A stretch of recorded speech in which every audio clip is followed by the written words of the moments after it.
Madam মনোবিজ্ঞান বিভাগে আছেন, আমাদের এটা অনেক বড় একটা বিষয় যে মনোরোগ মনোবিজ্ঞানের যে বিষয়টা। প্রথমে যদি বলি যে আসলে মন কি, এবং এই যে আমরা টেনশনের কথা বলছি, দুশ্চিন্তার কথা বলছি, এটা কি আসলে স্বাভাবিক বিষয় কিনা? মন অ্যাকচুয়ালি আমরা যখন মন বলি যে মন এবং সাথে শরীরের কথাও চলে আসে। যখন আমরা দেহ বা শরীর বলি তখন খুব সহজেই বোঝা যায় কি যে কিছু ইন্টারনাল ফাংশন আমাদের হয় শরীরের ভিতরের, এবং আমরা যেগুলো খুব সহজেই মেজারও করতে পারি। কিন্তু যখনই মন কথাটা বলি তখনই তার সাথে চলে আসে আমাদের থিঙ্কিং, আমাদের এখন এই মুহূর্তে আমার যে অভিজ্ঞতা, হ্যাঁ, তারপর আমার যে ফিলিংয়ের জায়গাগুলো হচ্ছে, সমস্ত কিছু একসাথে করে আমরা মনের দিকটাকে বলি। এবং সেই জায়গাটায় আসলে দুশ্চিন্তা বা চাপ এগুলা স্বাভাবিক, কিন্তু এটা যখন খুব বেশি বেড়ে যায় তখন সেটা কিন্তু একটু অস্বাভাবিকতার দিকেই চলে যায়। জি, অনেক ধন্যবাদ। সুতরাং আমাদের যে আবেগ অনুভূতির জায়গা থেকে শুরু করে আমাদের চিন্তা চেতনার বহিঃপ্রকাশ সবকিছু মিলিয়ে আসলে মন। ম্যাডাম, দৈনন্দিন জীবনে দুশ্চিন্তা ও যে মানসিক চাপ আমাদের সামাজিক প্রেক্ষাপটে আমরা আসলে ফিল করি, তার প্রধান কারণগুলো কি?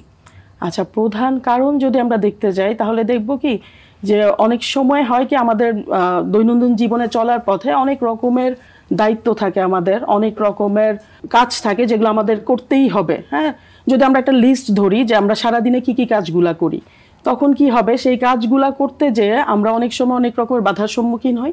অনেক সময় আমাদের কাছ থেকে যেটা আশা করা যায় সেই অনুযায়ী আমি করতে পারি না, সেটা একটা অসুবিধার জায়গা তৈরি করে। আবার অনেক সময় এমনও হয় যে হয়তোবা খুব বড় কিছু না, ছোট কিছু, আমি হয়তোবা সকালে রেডি হচ্ছি, আমি এক রুম থেকে আরেক রুমে যাচ্ছি, আমার হাতে একটা চায়ের কাপ, চাটা একটু পড়ে গেল আমার শাড়িতে, ওইটাও আমার জন্য স্ট্রেস, হ্যাঁ, চাপ। তো আবার সবসময় যে এনভায়রনমেন্টাল কারণেই হবে তাও না, এমনও হয় যে আমি অফিসে আসলাম, এমন কোনো ঘটনা ঘটেনি, কিন্তু যে আমি আমার বসের দিকে তাকালাম সাথে সাথে আমি স্ট্রেস ফিল করলাম। বা আমার বাসায় আমি সন্ধ্যাবেলা ফিরলাম, ফিরে দেখলাম যে আমার ইনলস মানে শ্বশুরবাড়ির লোকজন আসছে, ওদের সাথে আমার খুবই ভালো সম্পর্ক, কিন্তু আমার তো এখন নতুন করে আরও কিছু করতে হবে যেটা আমাকে একটা হয়তো বা চাপের মধ্যে ফেলে। সাধারণত এই ধরনের সিচুয়েশনগুলোই চাপ তৈরি করে। জি, সুতরাং ব্যক্তিগত বা পারিবারিক এবং পরিবেশগত অনেক বিষয়গুলো আসলে আছে চাপের প্রধান কারণ হিসেবে। ম্যাডাম, চাপ ও দুশ্চিন্তা কি আসলে সবসময় ক্ষতিকর নাকি এটা উপকারীও হতে পারে? চাপ, দুশ্চিন্তার কথাটা যদি বলি, দুশ্চিন্তা মূলত মানসিক লেভেলে হয়, যেখানটা আমরা কোনো একটা কিছু নিয়ে চিন্তা করি। আর চাপের ক্ষেত্রে যেটা হয় সেটা মানসিক এবং পারিপার্শ্বিক বিষয়টাও সাথে থাকে। তো সবসময় চাপ কিন্তু ক্ষতিকরও না, এবং কিছু চাপ আমাদের জীবনে আসলে দরকারও, কারণ চাপটা যদি না থাকে তাহলে আমি কোনো একটা কাজ করতে সেভাবে উৎসাহিত হব না। কিন্তু দীর্ঘমেয়াদী যদি চাপটা থাকে তখন দেখা যায় যে সেটা আসলে অসুবিধা তৈরি করে। চাপকে আমরা আবার দুইটা ভাগে ভাগ করি, একটা হচ্ছে ইতিবাচক, একটা নেতিবাচক, যেটাকে আমরা ইংরেজিতে বলি ইউস্ট্রেস আর ডিস্ট্রেস। হ্যাঁ, যেটা ইতিবাচক চাপ বা ইউস্ট্রেস, সেটা কেমন? সেটা হলো যে আমার একটা প্রমোশন হলো, প্রমোশন মানে আমার জীবনে একটা খুব পজিটিভ বা ভালো ঘটনা, আনন্দের ঘটনা, বা আমি প্রথম প্যারেন্টস হলাম, মা হলাম, বাবা হলাম। কিন্তু এই যে পরিস্থিতি, এটার সাথে এর আগে আমার কখনো অভিযোজন হয়নি, বা আমি জানি না যে ওই সিচুয়েশনটাতে কিভাবে সামলাতে হয়। নতুন পরিবেশ, নতুন কিছু চাওয়া হচ্ছে আমার কাছে, সেটা আমার জন্য চাপ। কিন্তু ঘটনাটা পজিটিভ, আমি আরও বেশি ফোকাসড হব, আমি আরও চেষ্টা করবো যে কীভাবে এটা আরও ভালো করা যায়। তো সেই জায়গাটা থেকে এটা ইতিবাচক। কিন্তু এই ইতিবাচক চাপও যদি লম্বা সময় ধরে চলে, যে আমি অফিসে আছি, অফিস এনভায়রনমেন্টে নতুন নতুন অনেক কিছুর সাথে আমার বারবার করে অ্যাডজাস্ট করতে হচ্ছে, তখন আবার এটা একটা ডিস্ট্রেসের দিকে চলে যাবে। এখানে আসলে ওয়ার্ক লাইফ ব্যালেন্সের জায়গাটুকু অনেকটুকু ইম্পর্টেন্ট। আমরা ম্যাডাম চাপের বিষয়ে আরো শুনবো, তবে একটু যদি আবার দুশ্চিন্তার দিকে চলে আসি, যে মানুষ যখন দুশ্চিন্তায় ভোগে তখন মন ও শরীরের মধ্যে কি কি পরিবর্তনগুলো দেখা যায়?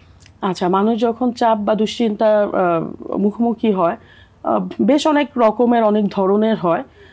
আমরা স্বাভাবিকভাবেই ধরে নিই যে ঘুমের ক্ষেত্রে অসুবিধা হয়, শারীরিক অনেক রকমের যে হাইপারটেনশন, ডায়াবেটিক্স, এগুলো হওয়ার প্রবণতা বেড়ে যায়।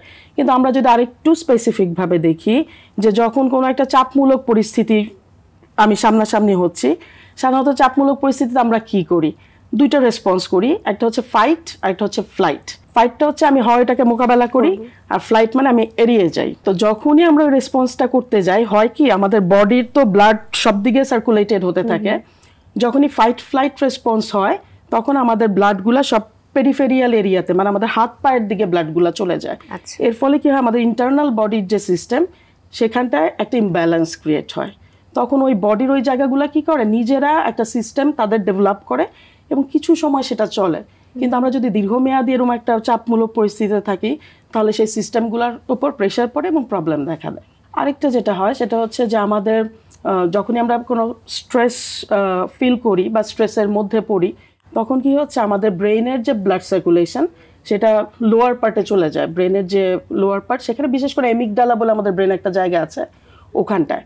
আর যখনই এমিগডালায় ব্লাডটা যাচ্ছে তখন হয় কি যে এমিগডালা আমাদের সাধারণত কি হয়, কোনো একটা তথ্য আমরা যখন এনভায়রনমেন্ট থেকে পাই, পরিবেশ থেকে তথ্যটা পেলাম, সেটা আমার মধ্যে আসলো এবং সেটা প্রিফ্রন্টাল কর্টেক্স মানে এই জায়গাটা, এখানটায় যে তথ্যটা প্রসেস হয়, হ্যাঁ, অ্যানালাইসিস করে আমরা একটা কোনো সিদ্ধান্ত নিই।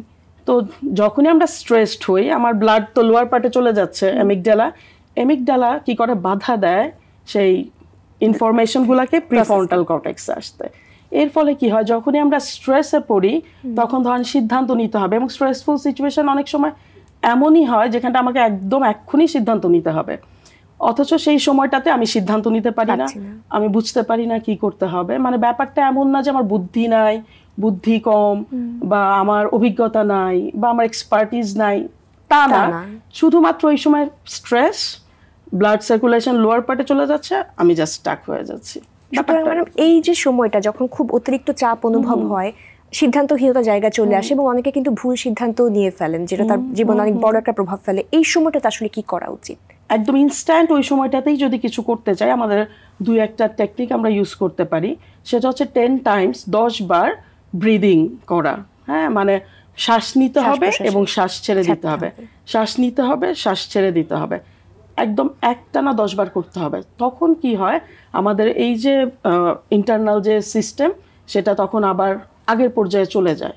আর যদি আমরা ওই কাজটা না করি তাহলে ওইটা ধরেন ব্যালেন্স হবে, কিন্তু হতে হলে হয়তো 40-50 মিনিট সময় নিয়ে নিবে। ততক্ষণ আমি কেন ওয়েট করবো? একদমই তাই।